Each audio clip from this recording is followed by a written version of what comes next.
What is up, cool kids of the interwebs? This is Haley back at you with another episode of Buy, Try It, or Deny It for October 2020. Hello, spooky Halloween season and fall. It's cardigan weather and my soul is happy. But not speaking about clothing, we're going to speak about video games. I do have quite a few coming up this month that are pretty big names. But before we jump into that, I want to, of course, introduce you to our normal crew. If you've been with us for a while, you already know who they are, but we have Brennan.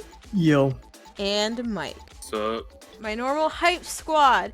Now, we're going to start off with the games that we talked about for last month for September, and we are going to kick it off with Marvel Avengers. Of course, you already know it's an action-adventure game. It was developed and published by Crystal Dynamics and Square Enix. It came out on PC, PS4, Xbox One. It released on September 4th, and right now it has an top critic average of 68, and 43% critics recommend it. I'm just going to start off by saying I am not surprised. I watched a little bit of gameplay of it and it just didn't seem or that exciting. Yeah, I watched demo of this game. It felt, you could tell it was just a total cash grab. It was like, I kept reading like it was fun at points to play. Like they obviously put a lot of effort into like the design and how the game actually plays, like, because it's like I would assume it's kind of like an ARPG in a way, something similar to like almost even like Anthem, where you have that one third person view and then you have the skills and stuff. A lot of people were saying that as fun as it was just a broke jank ass game.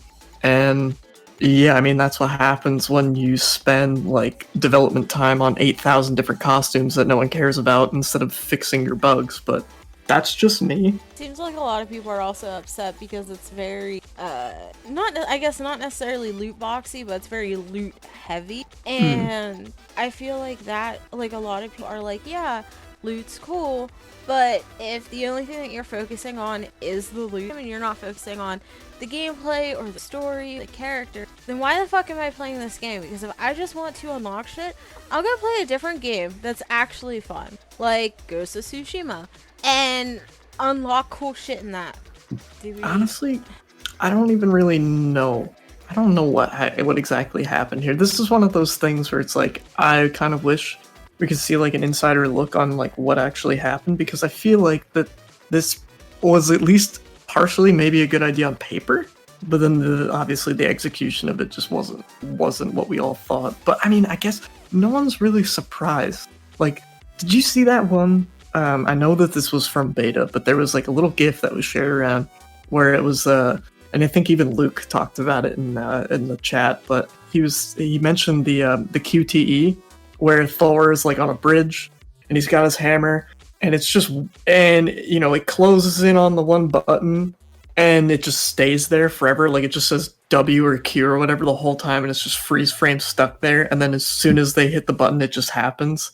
It's like, I mean, yeah, I saw that GIF and I was like, well, that's a perfect representation of this whole game. It's like, what the hell happened, man? What? I mean, it's nice that the characters all look cool, but it's like looking cool can only take you so far. Yeah. Yeah. Like, I don't know. I mean, going back with like the loot, like, are we not tired of that already? Like, I don't know. I just felt like, to what Mike said, a blatant cash grab. It was like, yeah, man, like it just felt like they took bits and pieces of what they thought was cool, which is not inherently wrong. But again, the execution, it just felt like they duct taped everything together. You know what I mean? Like they had like 2 platinum busts and they just super glued them together. And then they both kind of crumbled apart and you were like, well, I really wanted like a Marvel's like Diablo-esque kind of game, and now I have Captain America just stuck on a rock.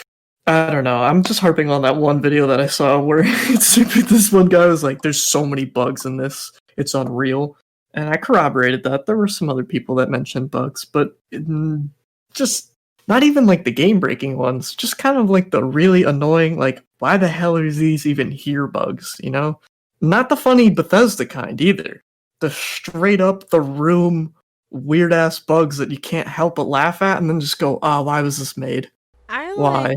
I don't want to be that person to say it, but it's 20. We're in an age that I don't want to say that the gamer expects perfection because it's not always going to be perfect, but you can't have little bugs or even major game breaking bugs in your like that. I feel like that just means that you're putting out half-ass product, which by the sounds of it, and we're all calling it a cash grab, you definitely are in this situation. So it's just I don't know. Honestly, if after the beta they said, "Hey, we're gonna delay this game another couple to fix shit," I would have been happy with it. Because I'd rather a game gets delayed and it turns out good than for them to put shit out and expect everybody to, Yeah, for real. Thank you, Shigeru Miyamoto.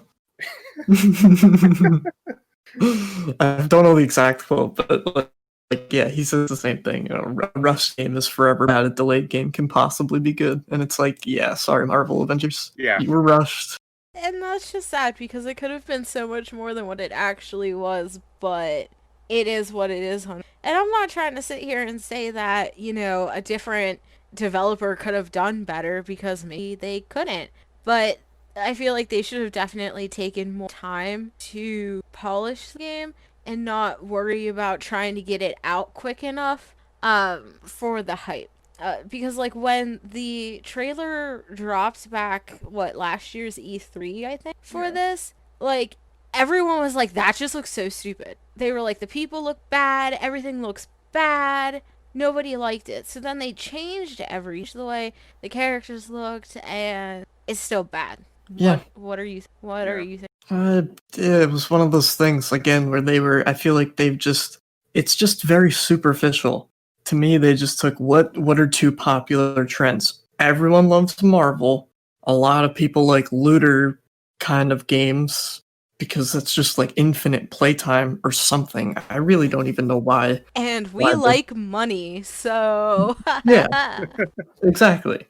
And let's add 1 million costumes from all the movies because we know all of these kids that are playing or people are playing the Marvel game. They've all seen the movies and stuff, and they're gonna want the costumes that they saw in the movies. So yeah, it's just god damn, dude. Overall, avoid this game. Just avoid it. Just don't. Yeah. Go watch the movies if you really want something, or go play. Read a comic book. Yeah, read the comic book, or go play Spider-Man on PS4 because that game is really good. Mm-hmm. Yeah. I mean, and if you have a PlayStation, right? Because I think that Spider-Man was an exclusive character for PlayStation anyway. Just play Spider-Man. Just play Marvel Spider-Man. Just do yourself a favor. If you haven't already. My God. Spend your money on something so much better. And then buy the second one for PS5. Miles Morales. You heard it right there from Mike. But buy this game and then do a kickflip over it. That's a great segue into the next game we're going to talk about.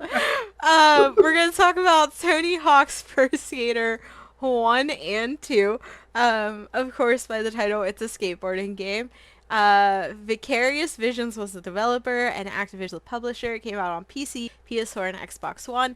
It released the same day as Marvel's Avengers on the 4th, and it's carrying a top critic average of 89 with a 99% critics recommended. I want to say it's not surprising, but surprising. No, this is probably one of the biggest ones of the year for me. I grew up Tony Hawk. Mm. So when I bought this game, it looked Tony Hawk 1 and played it, I was like, holy shit, this is Tony Hawk 1 and 2 with better graphics. Mm-hmm. And I fucking enjoyed it. I saw the 99% and I went French kiss, dude. Like, that's beautiful. But yeah, like Mike said, quick little anecdote. I was hanging out with my girlfriend at like a little, it was her mother's birthday, and I guess one of her cousins came over and we were playing a bit and he was like, oh shit, is this Tony Hawk Pro Skater? And we were like, yeah, man. And mind you, he's like 30, 35 years old, has a kid. And he just sat down on the couch and was just pleased as punch to just kind of mess around with the game. And he was like, I don't know, he still remembered what he was doing for a bit. Obviously it's been a long time, but I was just watching this 35-year-old man revert back to a 12-year-old. And it was beautiful. It was a beautiful moment. it was so nice to see that. Like, I don't know. The one thing that I have to touch on really quick is the soundtrack.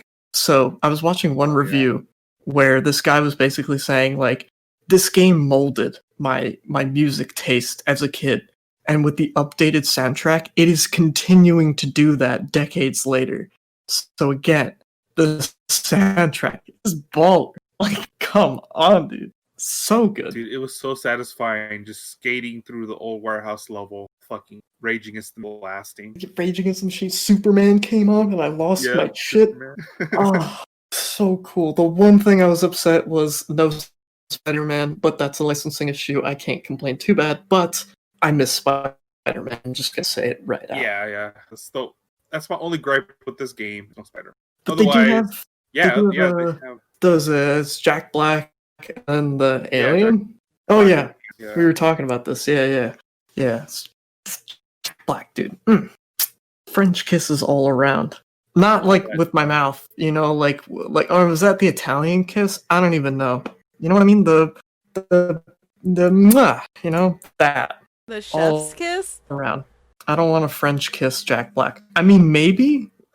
Anyway, so clearly the guys who really enjoyed it, I didn't play it, never played it back then, didn't play it now, but I think it's really cool to see. What's wrong with you? I wasn't into that back then. It was Barbie game. Anyway, I just think it's cool to see everyone really hyped for this game. Like, it was a game back then that I didn't pay attention to, but for so many, like, to see so many people still love that game and to still talk highly of that game, and then for them to come in and actually, do a proper remake. Everyone take note, this is how you do a remake here.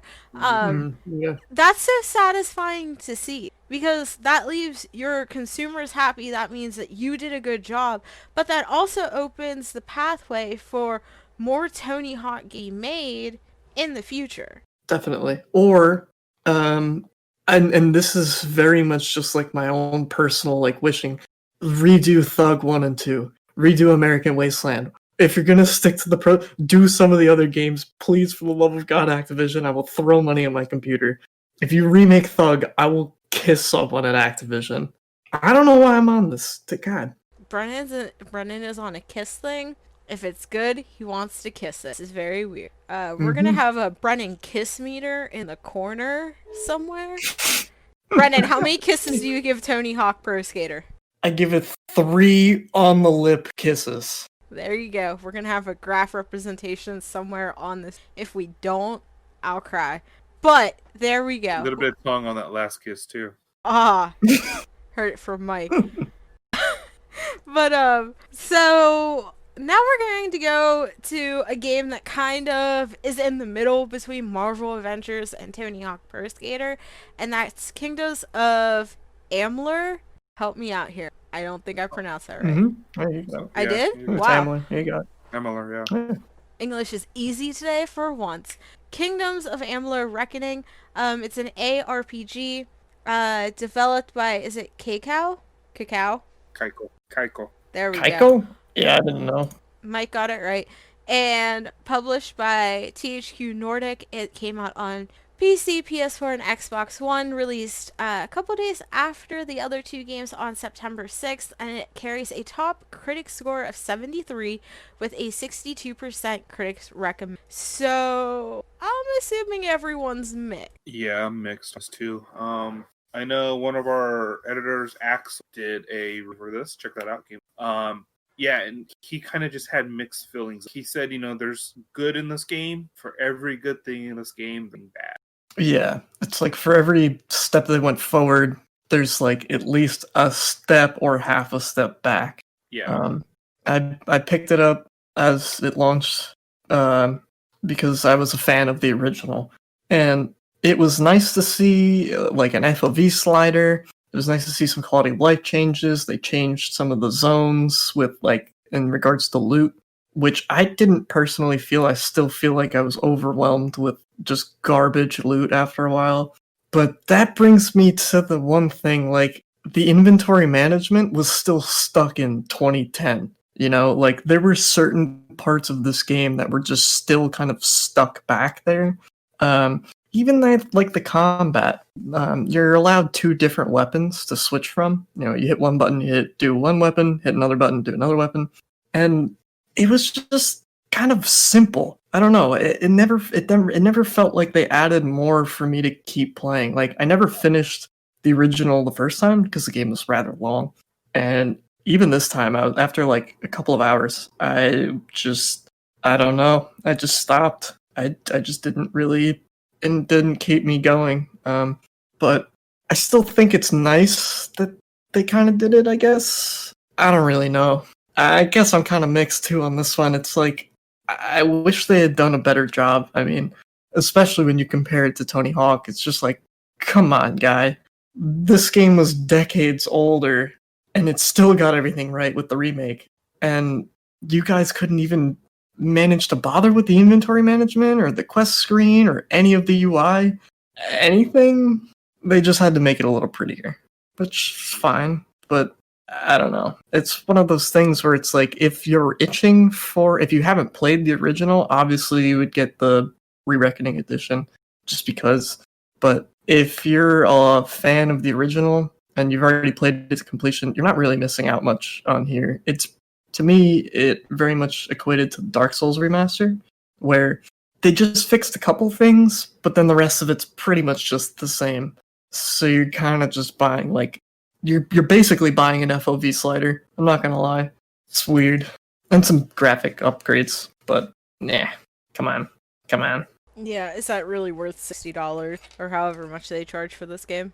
It was, no, well, that's the, like, okay, so as for, I guess as much as I knock it, they did have a sale on it at first, and if you were an owner of the original, it was like 50% off. So I only ended up paying like $15 for this. So again, not the end of the world, but yeah. I mean, I feel like that's good for like customers who have already had that game, but I feel like I would be pretty pissed off to pay for it because, yeah, like, again, not to be that person, but we're in 2020 and customers expect more than just some pretty graphics and an FOV slider. And we've talked about a couple remakes because apparently we now have to dub this the year of remakes. So we've talked about a lot of them already. But we've saw with past games that we've talked about that are remakes that the only one that's been actually good at anything is Tony Hawk. The game that I wouldn't really expect much from pulled out the best remake probably of the year. While you have all these other games like this, and there was that one, the one game for PS4 that wasn't exclusive that I think had a skeleton guy, but I don't honestly remember. Medieval. Yeah, and then there was the Final Fantasy one too. I think that was Final Fantasy. Yeah, Final Fantasy Crystal Chronicles. There we go. Yeah. It's like, games like that I would expect a lot more out of, yet they were massive fucking letdown. And it's like, what are you doing? Do you not have enough time? Do you not really want to put in the effort?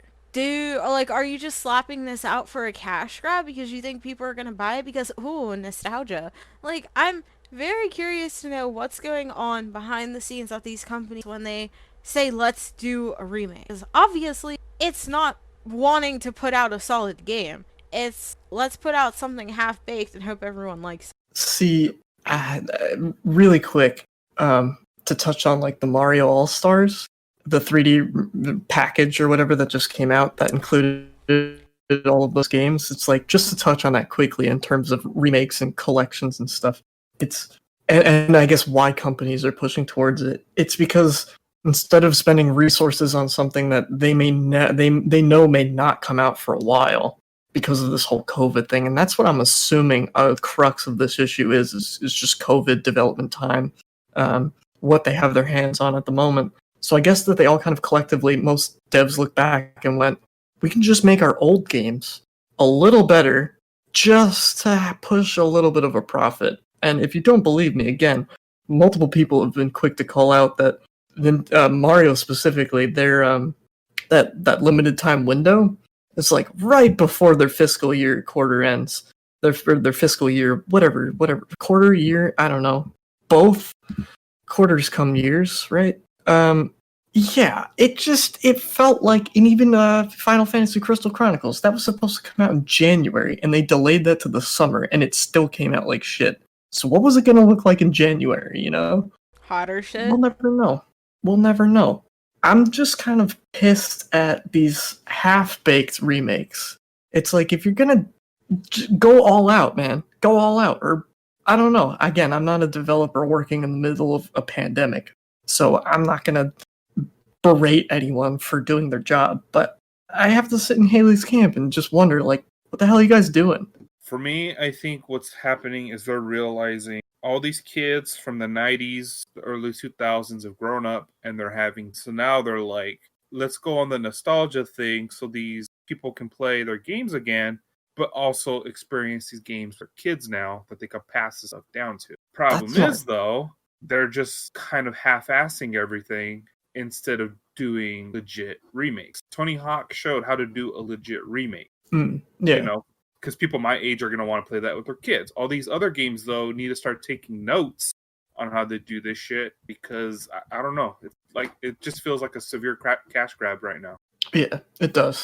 It does. As much as I love Mario, and I hate to just put Mario in the spotlight like I'm doing now, but yeah, man, even just a little bit and repackaging them, I feel like just isn't enough. I mean, I'm glad that we have this opportunity to play these games in with the next gen and keeping up with other games, but at the same time, man, I don't know. Sometimes we just gotta let things die off and make new things, make way for new IPs, because we're just sitting in a sea of remakes and sequels all year, and I just want something new and fresh, and that's why I feel like I'm so excited for something like Cyberpunk. It's just completely different from anything that we've seen for the rest of the year, especially stacked up to all these remakes, quote, and remasters. I feel like I completely understand if companies don't want to put out new IPs like are going to the exact time. Like,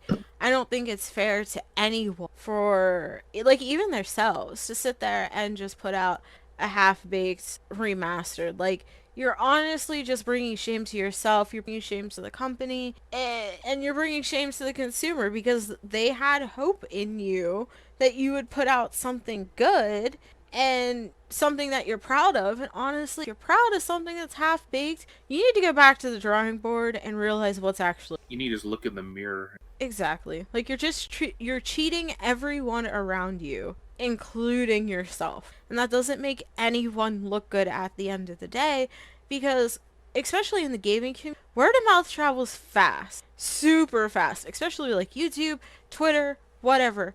As people start sitting there going, your game's bad, your game's bad, your game's bad, everyone's going to remember that for years and years, and nobody's going to buy your game ever. So why waste the money, even if it's just $1 million. So we'll say $1 million.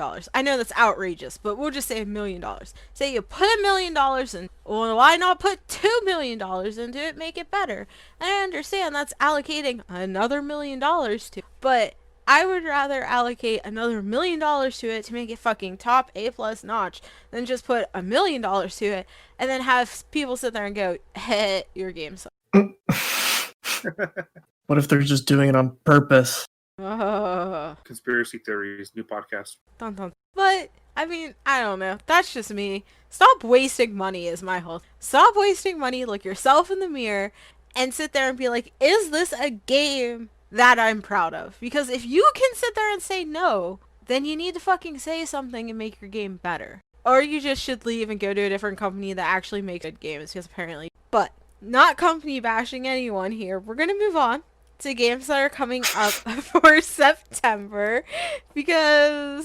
or October, I apologize, but September actually. So hopefully let October be a little bit better. We are going to kick it off with Crash Bandicoot 4, It's About Time, haha, pun. It is a platformer developed and published by Tours for Bob and Activision. It's coming out on PS4 and Xbox One, and it is releasing October 2nd. So, this is a whole new Crash Bandicoot game, right? Yes. Mm-hmm.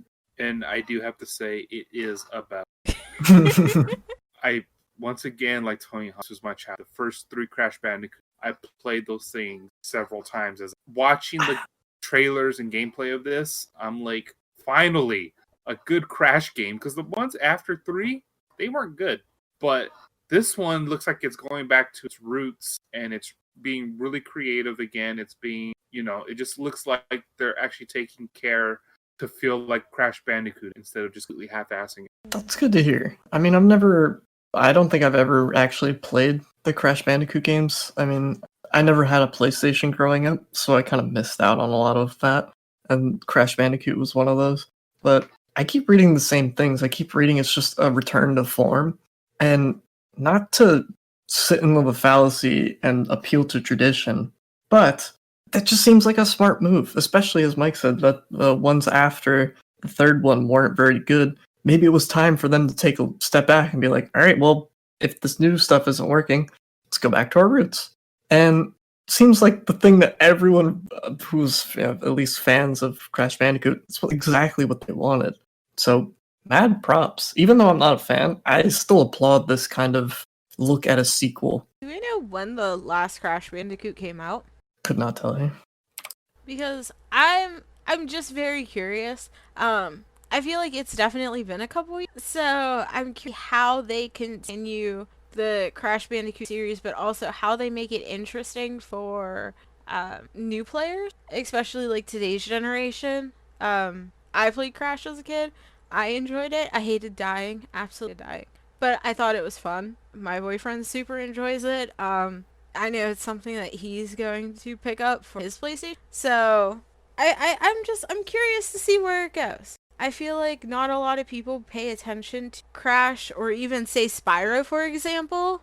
Those are like the finger quotes old games. So I'm just excited to see where they take this and how well it does. Yeah, the last actual Crash Bandicoot. 2008? Yeah, they released like 3 of them in a row. It's actually damn well is about time, huh? Holy shit. Yeah, they're not kidding with the title. They really aren't. Like, damn, that was what? PS3? Yeah. PS2? Last one came out on the PS2. Holy shit. Wow. Let's talk about ancient right here. I'm getting old. The PS2. We're all getting old. Wow. I don't even know what to say. I don't even know what to say. Like, I just don't. I know they remade recently the Crash game, or they re-released them. Yeah, the Insane Trilogy was they remastered. Cause I know that because Matt picked it up for his Xbox, but it's just wild. Like, and the thing about it is, I played it, even though I'm super fucking bad, and it looks great. Like, you couldn't tell me, mind you. Of course, it's a remake, so yes, it looks great on modern gen. But you couldn't tell me that was a PS whatever game, 2000. PS1. Like, you just couldn't tell me that came out on PlayStation 1. Like, you just couldn't. That's wow. We are. But again, I'm curious to see what they change, how they change it, how they make it interesting. I mean, obviously, I don't know. I'm just surprised. I'm surprised that they're making a new one of this. Maybe they'll make a new Spyro. Got him. Hopefully. Maybe. You never know. Now we're just taking a tour through Mike's childhood. Hello and welcome Tony Hawk, to Mike's Crash Bandicoot, childhood. Spyro. I grew up with all that shit. On the left, you will see Crash Bandicoot, the trilogy. But yeah, I mean, it's like I said, we'll just have to wait and see. I have hopes for it. I don't think it's going to sell like off the charts, but I feel like it's going to sell enough. I feel like obviously they know that this is something that people have nostalgia for and would want. So of course that's why they're making after all these years. So we'll just have to see. It's a toss up. Yeah, I've already thrown my money. Mike just throws money at people, but he won't throw money at anyway. Make a damn good game and I'll throw some money at you.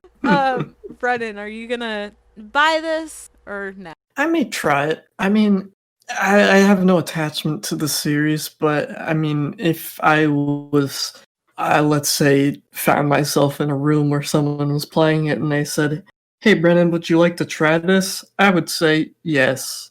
In a very casual setting where we're both wearing masks and socially distancing. We all know that Mike's gonna buy this. He's probably already pre-ordered it because that's the way Mike rolls. Hell yeah. And my boyfriend's probably gonna buy it, so I'm just gonna say buy it because I'm mooching off of him. So that way, for free. Yeah, that works. There we That go. works. Yeah. Get you a boyfriend that's a gamer so you can play all his video games. I was just about to say that. Girls that play video games, get a boyfriend that plays video games. Oh, Jesus Lord. Anyway, next we're going to talk about Star Wars Squadrons, which I know absolutely nothing about because I'm not a Star Wars fan. But anyway, it's a space combat game. It's developed and published by Motive Studios and Electronic Arts. It's coming out on PC, PS4, and Xbox One, and it released the same day as Crash on October 2nd. What is this game? Okay, so to continue Mike's childhood, this is a flight simulator, only, well, more like space simulator, I guess. But yeah, so yeah, you pilot X-Wings, TIE Fighters, that kind of shit, and just do a bunch of dogfighting in space. Familiar Star Wars location. This one I'm looking forward to as well. I played the Rogue series back on the GameCube. What was that, 20 years ago? Yeah. It's a long time. 20 years ago? Yeah. Yeah, whenever the GameCube came out. Oh my god. I remember getting a GameCube, and the first game I got was Rogue Squadron, and I loved that game. Like, I played the hell out of that game. So watching this, looking at the trailers, watching the gameplay, this looks back to form and is once again getting my money because they're just touching into my childhood, those bastards. Now, this one is I'm assuming it might have some online aspects to it, being that it's multiplayer. Does it have any sort of storyline or no? There is a storyline. It takes place after episode 6, I believe. It takes place in that gap between 6 and 7, that like 30-year gap or whatever, just showing the size of the rebellion and the failing empire. And one more question, because I never played the original, and I'm probably not going to play this one because I know absolutely nothing about Star Wars, but I'm just curious. Do you ever get out of your vessel? In this one, I'm not sure. Probably not. Yeah. I'm probably gonna say no. So, it's a Force in space. Kinda. In the originals, like, you just didn't. Like, I know on the one on N64 you couldn't, but there was one on GameCube where there were some missions where you could, I believe. I might be wrong about that. You were briefly able to jump out and go to ships and like that between. Yeah, so it's a battle. I don't think so. To me, this is more of just. To me, this is. I mean, like, I want to say that this is gonna be as good as Rogue Squadron, but I have a hard time, like, looking at the. I played a little bit of Battlefront 2, and in Battlefront 2, there is kind of a specific mode where it's only air combat and you're in space and whatnot, dogfighting essentially. And to me, this just kind of feels like they ripped that game out and made it its own game, which is fine. But I feel like, and they probably understand and developed it it has to have a little bit more depth than anything in Battlefront, which I'm going to assume that it probably does. It's nice that it has a single player campaign. It's nice that it's not trying to be a live service game, and it's nice that there won't be any loot boxes, because EA has definitely learned from their mistake. Hopefully, I mean, reading some of this, it seems like they did. I feel like the person that is probably going to enjoy this the most are people that do like flight and space sims, because when I was doing research on this, so many articles were about, like, what flight stick you should buy for, Star Wars Squadrons. Yeah. And if you can sit in, I'm assuming that this has VR too, I believe, right? Full immersion in VR. Yeah, so imagine being in VR with a flight stick, playing in an X-Wing. Like, that is my dream. That just sounds so beautiful. And I want it to be that way. And there's PlayStation and PC crossplay. Oh, wow. It's actually kind of cool. Yeah, that's for the V. Yeah, I'm looking forward to this. I don't know if this would be a day one buy for me.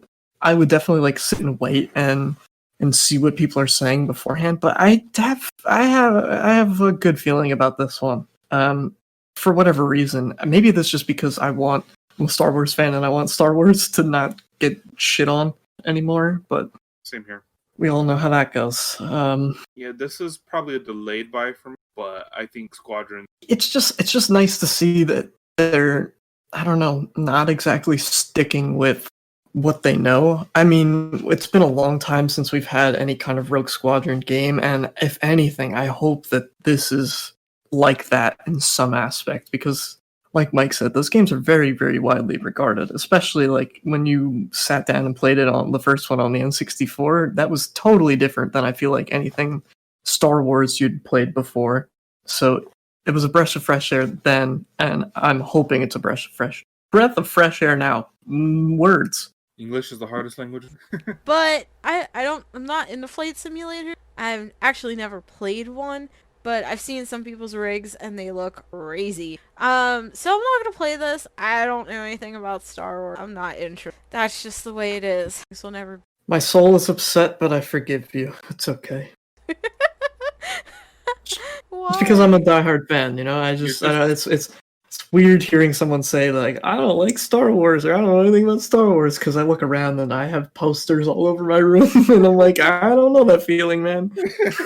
Yeah, I got some Star Wars figures and shit in my room. It was my Yoda bobblehead right here. Yeah. like a series that was popular with anyone I know or knew. So I never got into it. Like, I've never seen any of the Star Wars at all. And we talked about it in college, different scenes and clips and stuff like that. But never really, like, I could never join in the conversations in depth because I didn't know shit about it. I still fucking. But I also grew up on fucking Harry Potter and Twilight and Alex Damn, Rider and fucking Lauren Oliver and goddamn books. But it was just never one I picked up on because when I was younger, I just wasn't into sci-fi. I wasn't into sci-fi until a lot later. And then I'm just sort of one of those people that are like, I don't want to go back and watch it because I have no interest in it now. So whatever. Yeah, my respect for you as lore just. Wow. No shame. No shame. I have seen There all is the no shame. Lord of the Rings movies, though. I have those on DVD. See, she's fine. Okay, She's you get a okay. few points for that. You get a few points. Yeah, for we're There fine. we go. We're cool. Yeah, we're I haven't cool, seen we're the Hobbit movies yet. I've seen one, actually, Don't. I think. Don't. I've only Just do seen yourself the a first favor. one. Yeah, Don't I saw bother. the first one and was like, no, never mind. Yeah, don't. I have seen Lord of the Rings. It's hazy because I haven't seen it in a couple years, but Lord of the Rings is anyway. Moving on. Speaking about something Lord of the Rings-ish, that's definitely fantasy. We are going to talk about World of Warcraft Shadowlands. Woo! I play this. It's an MMORPG. It's developed and published by Blizzard Entertainment. It's coming out on PC, of course, and it's coming out October 27th. Okay, dokay. I'm pretty sure I talked about this, but let me break it down for you. I played this game when I was younger, and I got into it because my dad worked with people at the game. So they got him into it, which means that he got me and my brother into it. And I played it when I was younger, but I didn't really know what I was doing, but I thought it was a lot of fun, so I'd play it on and off and just kind of run around and kill things and do quests. And then I stopped until the movie came out, and I fell in love with the movie, even though I know some people didn't like the movie. And I got like all those free passes from the movie theater.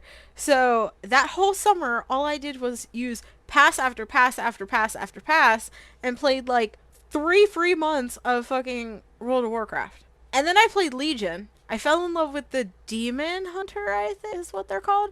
Fell in love with that. Then I played the latest expansion, and that one was absolute poop. So then I stopped playing. But I'm real excited for it. Yeah, I've guess- not played World of Warcraft.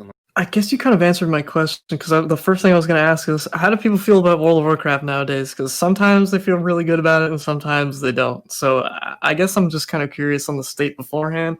But according to Haley and other things that I read, a lot of people aren't too happy with Battle for Azeroth. I think that's what the last one was. Yeah, so you, depending on who you play as, you have two different stories, but the stories basically follow the same path as to the Alliance tries to get one group of people to help them, the Horde tries to get another group of people to help them, and then you have to go to that person's country or island or whatever you want to call it and basically liberate their area, and then they'll help you. And I played both the Alliance and the Horde side. I preferred the Alliance story and area a lot better to the Horde area. I wasn't big on the jungle, but I really liked the kind of like I don't know what type of feel. It gave off a very nautical feel, the Alliance area, and I really liked that. And I liked their story a lot better. So I found myself, if I could, going to the Alliance side a lot more.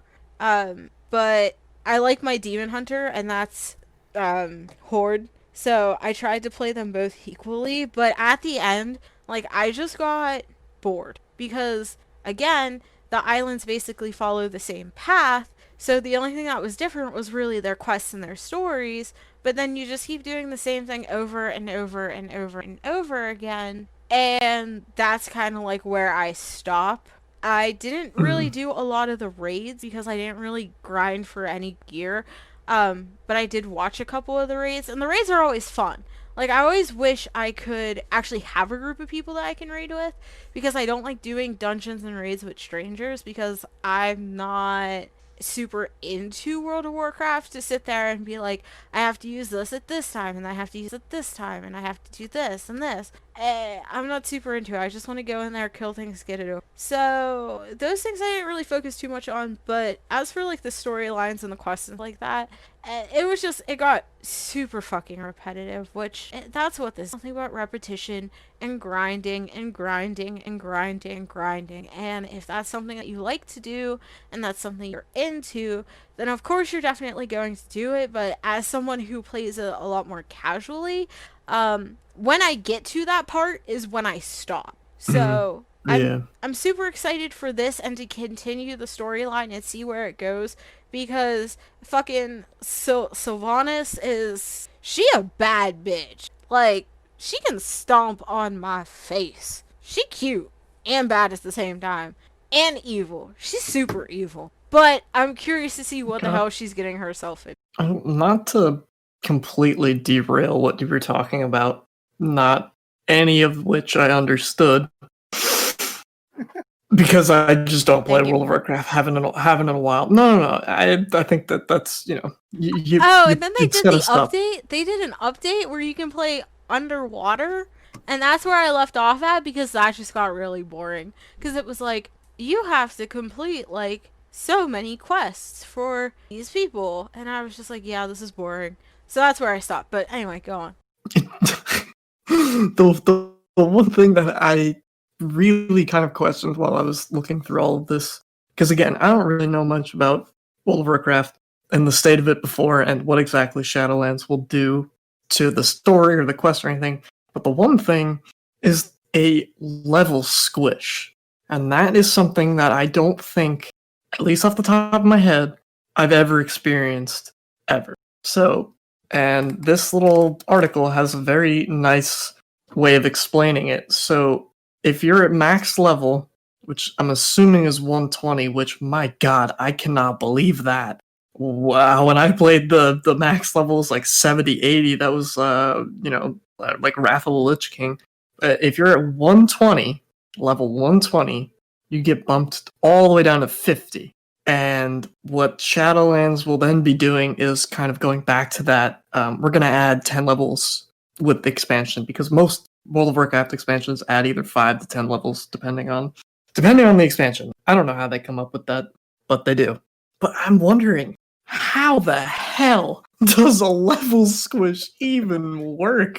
I mean, I understand it completely, because otherwise the numbers are going to just be astronomical, and no one really wants to deal with that, right? No one's playing Yu-Gi-Oh! Where you have to bust out a calculator to figure out how many life points you have left. Was I the only one that did that, by the way? I feel like maybe I was the only one that actually busted out the calculator. The numbers were too high. Regardless, again, I had a calculator that fit in my deck box. Perfect. Okay, as long as I'm not the only one, because I don't know how else anyone could have done that. Magic, you don't need a calculator. Come on. Um, I don't get how this level squish works. Like, I don't understand how that would affect any of your your gear, your skills. And again, it doesn't really impact me because it's not like one of my characters is going from 120 to 50. But it's just that idea of when you have this game that's so long running, and you have all of these expansions, how do you kind of reel it in, you know? And I guess I'm wondering, like, especially when this pre-expansion patch, kicks in, which I'm assuming is starting the level squishing. How is that going to end up? How I just can't even imagine what that's like for a developer and for a player. So I've never played any game that's ever done that before. At least I don't think I have. They probably woke up and were like, "Holy shit, we're at level 120. We gotta do something about that." Right, like we gotta release our game, put everyone back to 60, and then just release another 6 expansions to get back to 120. that Level push again. makes me extremely surprised because I'm like, why would you do that? Why? I think it's just a numbers thing. It just becomes a numbers thing. Like, I mean, I'm looking at this, and I don't exactly. Again, I can't possibly wrap my head around why, and that's mainly because I'm not into World of Warcraft. There's probably some explanation for it, but I just wasn't able to find it. I'm curious if this is going to make everyone make new characters. I don't know, because like to me, it just doesn't make sense. I feel like now. Well, maybe that's the other thing. Maybe that's, it's for people that they look at level 120, and if you're starting at level 120 is an extremely terrifying number, right? But if you're trying to get back to it now and you see that the level cap has been reduced to 60, you go, okay, well, you know what? That's half of 120. That's already half the time that I'm going to be spending on that. But I don't know. I wonder if longtime veterans would get upset about that and be like, back in my day, we had to go up and down the stupid Outland portal just to hit level 60, and then meh. I don't know. Well, there's still a level 120 character boost, so I'm wondering if this is only taking effect in this area. Maybe. I mean, that might be removed with these pre-expansion patches, and again, I'm not even really familiar with those much either. I don't really know how long, short in advance or long in advance. I don't know how they implement these patches. Again, I'm speaking completely ignorantly here, because I don't know anything about World of Warcraft. But the one thing, this level squish, man, I've never seen that before, and I'm very curious to see how people react to this. Yeah, I've played a number of MMORPGs in my life, and I've never... Right? And I'm surprised that we're not getting more information on it, because that's something that's huge. You have, I know people who grind World of Warcraft all day, 24/7, that's all they do religious. And I'm just sitting here thinking, what are they gonna do? If this is working the way that we're saying, because for some reason in my head, it's making me think that everyone either has to create a new player for this area, or it's just dropping you down to 50 and then you level back up to 120. Honestly, I have no clue. I've never heard of something like why? There's a question. Well, why? it will. So, the game, before the expansion comes out, the max level is 50. And then when Shadowlands comes out, the level cap bumps up to 60. So you're effectively you're still working on your character. Yeah. In a way. It's just that instead of going to 130, you're just going to 60. Which is, I think, why I'm kind of on the idea of, this is maybe just trying to reel more people back in, just in general. And also, again, it's just a big number thing. I look at 120 and I go, I hate that. But I look at 60 and I go, that's doable. I can do that. I get that, because you look at 120 and you're like, holy shit, that's a lot of levels, that's a lot of grinding. Especially if you're starting all the way down at 1, I definitely get that. Whereas you look at 50 and you're like, wow, that's a lot more doable. It's not going to take me as much time. But the thing about that is the way I think that is, why not just rework your zone? And now I understand that's a lot of work, but if it Maybe says they right did. here, Maybe they did. their each level along the way is going to provide a more meaningful experience and progress. All expansion zones will be getting more flexible. So then why do that? If they're going to get more flexible, what's the point of that? Well, maybe it is a sort of flexible. I mean, I don't know. I feel like you still have your stats and your gear. Mhm. It's just squished to a smaller number. Yeah. Maybe I'm assuming that that's how it works. And it's just, I mean, you're still doing what you're doing. Like if you're a veteran, I'm imagining that you're looking at 50 and go, fine, well I'll just get up to 60 or whatever. Because they were going to do that anyway. They were going to go from 120 to 130. You know, that's the thing. So I don't really know. I guess the thing that I'm kind of curious about is just like how this is going to affect theory crafting within the game. I mean, I know that that's huge. How builds and building builds is going to change tremendously. It just seems like possibly a big way for the community to figure out like how the hell are we going to get over this together, you know, in some kind of strange way. What's going I'm to just happen trying to to my be 120 hopeful. warglaves? Maybe people will end up just saying, you know what, screw it, I'm gonna remake a character, and you know, man, that's something too. I don't know. We'll see. Yeah. I mean, We will see. we still have a whole month until the game comes out, so I feel like there might be hopefully some on this that gives a deeper look into how this all works, because I don't want anyone to go into this so I'm hoping that they explain it to everyone so that the consumer can make up their mind, well, hey, I like this, I want to buy it still, I want to play it, or hey, I don't like what they're doing, so I'm not going to get this. Which I'm curious about that as well. How is this level squishing going to work for people who don't have the game or have the...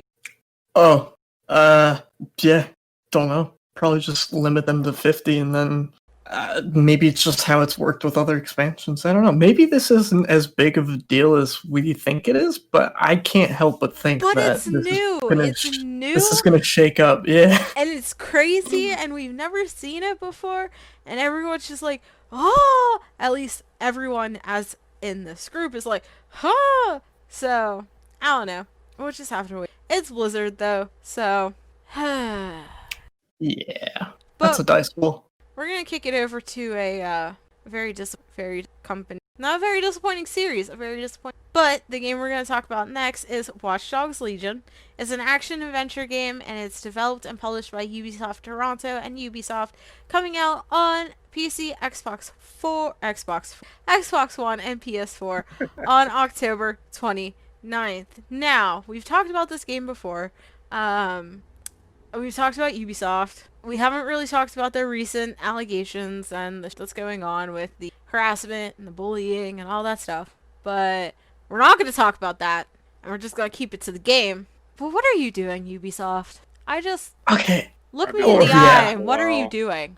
Yeah, just a really quick, just what the hell, Ubisoft? Yeah. What the heck, man? I've been trying to figure out your guys' decisions recently, and I'm just like, what the hell are you guys thinking? Like, let's sit down face to face, one-on-one. Look me in the eye, Ubisoft, and tell me what is going on in your head right now. Because I think we need to have a heart-to-heart here, Mike. I love you. I love you. And I love Watch Dogs. Oh my god. I've never played a Watch Dog game, but I've seen them played. And they're awesome. They're fucking awesome. But I do not know where they're trying to go with this game. Oh, okay. Actually, I don't know where they're trying to go in general, but in relation to this game, what are you trying to do? See, like, all right, well, yeah. After we Chris Hansen Ubisoft, you know, have a seat, Ubisoft, and mock them on live TV. I'm kind of looking forward to Legions. Like, the more I watch it, the more I'm like, this actually looks pretty solid. It doesn't exactly feel like the other ones in that, you know, you're just kind of pigeonholed into this character and, you know, you're acting a specific way. Like, it was always really weird to me to have Marcus in the second one, just gunning people down with an AK-47, because in the story, that's not how Mark is at all. I mean, he's a bit of a snarky, bastard sometimes, but he's never just straight up shooting people. He's got the yo-yo, dude. He chokes people out with the yo-yo. That's baller. That's my king. But I like how in this one you have a team, and you can pick and choose your team. So if there's like a specific sort of quote hacker that you didn't necessarily like playing in 2, instead of just ignoring the tree, you just don't pick up that agent. And it felt cool because, like, not only do you not really have to worry about investing into all of these trees, but you're more of building a team of characters that you would want to say, like, okay, well, I like the drone approach, I like the full-out approach, and I like the granny approach. That's what I was gonna say. I was just going to bring that up. That's baller. Like, that's super cool. I hope it works the way I'm explaining it, because that would obviously be ideal. But I don't have many hesitations about this. I'm maybe, especially as we kind of look at our own culture and how a dystopian police force is kind of taking over, that might hit a little close to home, but unless that story is too poignant, or perhaps not poignant enough, I don't really see anything wrong about the gameplay here. I think that it's at least something different that they could have done. Part of what I liked most in the first Watch Dogs was literally just walking down the street and pulling out my phone and checking the profiler on people. Like, who had AIDS and was a blood donor, who was like a secret Cthulhu follower, just stupid random shit that I thought was funny. And if you could implement that into this game by not only just being able to, I don't know, distract someone or take money from their bank, actually plays them, hot damn, I like that. Because it's an aspect of the earlier games that actually has a point. It actually kind of evolves with the gameplay, as opposed to just clicking a button and stealing $230 from the AIDS guy who is a blood donor, which I always killed, by the way. Who does that? Asshole. Yeah. He deserved it. I'm looking forward to it. And especially between something like Assassin's Creed, the new Assassin's Creed versus this, I would even almost put my money on this Watch Dogs. Like, me like it. Excuse you. Are we gonna fight? Are we gonna tussle?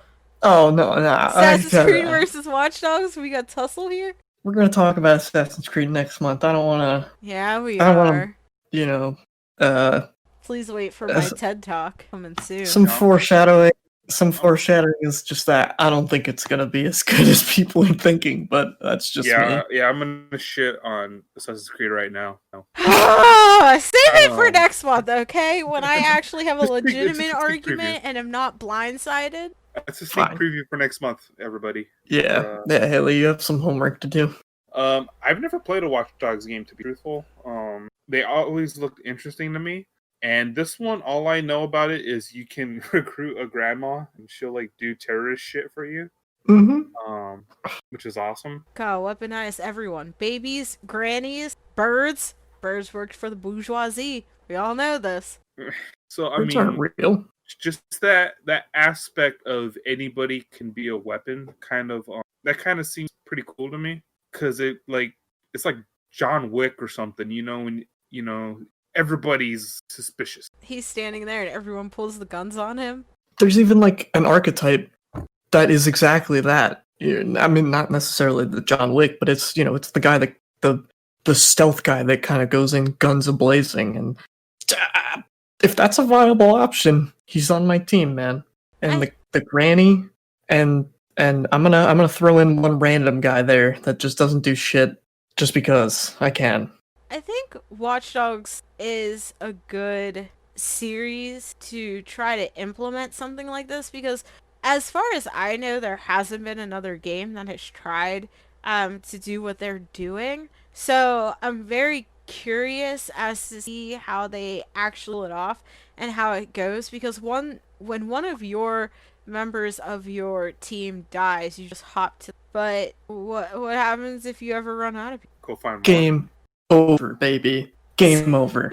So like that stuff and like how the teams work and everything like that, like I'm very, very curious about how all this is going to work, being that they're giving everyone, you know, their own personality, their own little mini missions to get you that you have to do to get them on your team.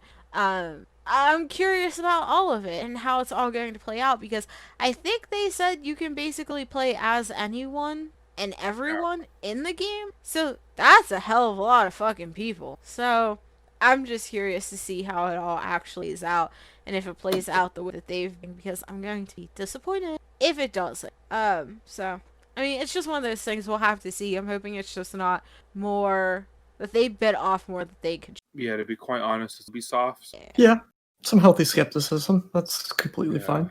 But again, like, what other series? Mind you, I didn't expect this to be in a Watch Dogs series, but when I actually think about it, it does make sense, especially for the time period, you know, like the modern age that they're going for right now. But there's not any other game out there right now that I would expect to have this aspect to it. Maybe fucking Cyberpunk, but that's about it.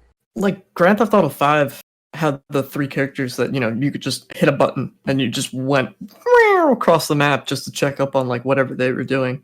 So I feel like that was some inspiration maybe, but expanded a lot more. The other thing too that I like is how they've kind of in a way shied away from the super serious tone of the first one, where Aiden Pierce was like, my son died, meh. And he was just like the worst protagonist of all time. I mean, obviously he was tragic and he did a good job portraying a sad, tragic character, but I personally like how, at least in 2, they went for a little bit more lighthearted take on the story. And then this one, obviously it has inspirations of, you know, dystopian police and whatnot, and that's obviously rather realistic. But it's also kind of in that lighthearted tone. Again, they had the grandma just killing people. Like, I feel like we would not have seen that kind of action in Watch Dogs 1. So I'm kind of looking at that and going, thank you for kind of being your own thing, as opposed to just mimicking other serious, my son died protagonists, because I've seen that a million times before. I'm sorry. Like, this game definitely fits the Watch Dogs family just based off of, you know, you trying to take down whatever you're trying to take down, you hacker. But at the same exact time, it stands as its own game. So, I don't know. I'm curious about it. It's probably going to be something that I watch. I'm not going to buy it because I didn't buy Watch Dogs 1, and I wasn't really interested, but I'm curious to see how this plays out, and I think if the teams aspect of it turns out really well, I think I might eventually buy it if it ever goes. I don't think I'm ever. I want to buy it just because I like the last one, and although I didn't finish it, I like the direction that this one is going a lot more than the first 2. This just seems to me like more sandboxy in a way. Not total sandboxy, but the freedom at which you're allowed to approach certain situations seems a lot more customizable than in the past, and I'm a big fan of that. I'm a big fan of any game that gives you a building and says, there's like 17 ways in and you gotta figure them out, have fun. And I'm like, let's go, baby. Let's count them. You know? I love that. So I'm excited. Well, you heard it here for the month of October and our previous month, September, for the games that are coming out in the last month. So we are now going to kick it to any final thoughts. Make Go better skateboard. games. Go skate. It's about time. Also go skate. Yeah, if you haven't skated before, play Tony Hawk. I feel like this month's theme is just do better. Everyone. Just Looking at you, Ubisoft. you and all these companies making fucking remakes besides the Tony Hawk game. You're doing great, kid. Keep it up. But everyone just needs to do better.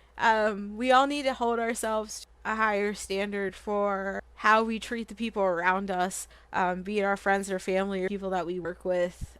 Especially large companies need to hold themselves at a higher standard, not let their employees down, and take their employees seriously and listen to whatever feedback that they have to give. So hopefully in the coming months a little bit better for everyone around us. Not trying to get super serious, but do better. True that.